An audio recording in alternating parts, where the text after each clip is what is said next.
पहली वायु है प्राणवायु। प्राणवायु इज व्हाट? ऑक्सीजन। और ऑक्सीजन क्या करती है? इनवर्ड डायरेक्शन में चलती है, तो प्राणवायु का क्या डायरेक्शन होगा? इनवर्ड।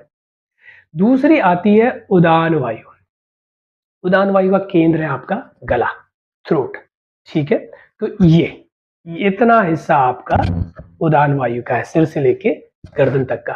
अब उदान वायु का डायरेक्शन क्या है? अपवर्ड डायरेक्शन, ऊपर की ओर उदान वायु ट्रेवल करती है।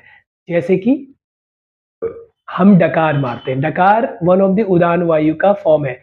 कार्बन डाइऑक्साइड को भी आप उदान वायु बोल सकते हैं, बट कुछ लोग इसको अपान वायु बोलते हैं, कुछ लोग इसको उदान वायु बोलते हैं। नाम में नहीं फंसना है, बस ये जानिए कि कार्बन डाइऑक्साइड भी अपवर्ड डायरेक्शन और बाहर की ओर आती है, तो आप इसको उदान वायु बोल सकते हैं, अपान वायु बोल सकते हैं, क्योंकि अनवांटेड एयर है तो बाहर जा रही है। तो अब मैं आपको अपान वायु के बारे में बताऊंगा। सो उदान वायु क्या है? अपवर्ड डायरेक्शन में जाती है। जो भी एयर अपवर्ड डायरेक्शन में जाती है वो उदान वायु है। ठीक है, फिर आते हैं थोड़ा नीचे, यहाँ पे आती है आपका जिसका आपका पेट का जो एरिया है, समान वायु।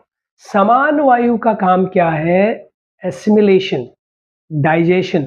हम जब खाना खाते हैं, खाना खाने के प्रोसेस में जब डाइजेशन शुरू होता है, उसमें गैस जब रिलीज होती है, उस गैस का प्रॉपर एब्जॉर्प्शन, ताकि जो न्यूट्रिएंट्स हैं वो प्रॉपर तरीके से खींचे जा सकें और प्रॉपर तरीके से आप खाने को पचा सकें, और जो वेस्ट मटेरियल उसको आगे की ओर फ्लश आउट कर सकें, और जो स्मॉल इंटेस्टाइन है वो न्यूट्रिएंट्स को अच्छे से एब्जॉर्ब कर सके।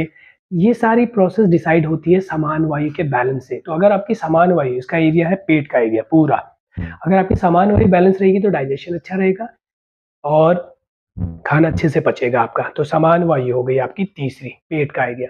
फिर आती चौथी अपान वायु। अपान वायु का जो एरिया है वो है लोअर एब्डोमिनल मसल्स, पेट के नीचे का हिस्सा, और पेल्विक फ्लोर, हिप मसल का एरिया। अपान वायु क्या है? Unwanted air. जब आप खाना खाते हैं, कुछ खाना आपको पचता नहीं है तो आपको गैस होती है, एसिडिटी होती है, उससे जो शरीर से गैस निकलती है, वो गैस आपकी जो है वो है आपकी अपान वायु। अपान वायु डाउनवर्ड डायरेक्शन में चलती है। तो समान वायु सर्कुलर मोशन में चलती है, प्राण वायु इनवर्डली जाती है, उदान वायु अपर डायरेक्शन में जाती है।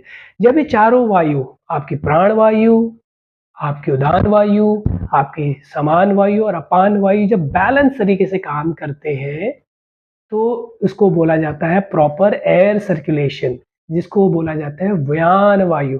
व्यान वायु मतलब है प्रॉपर एयर का सर्कुलेशन।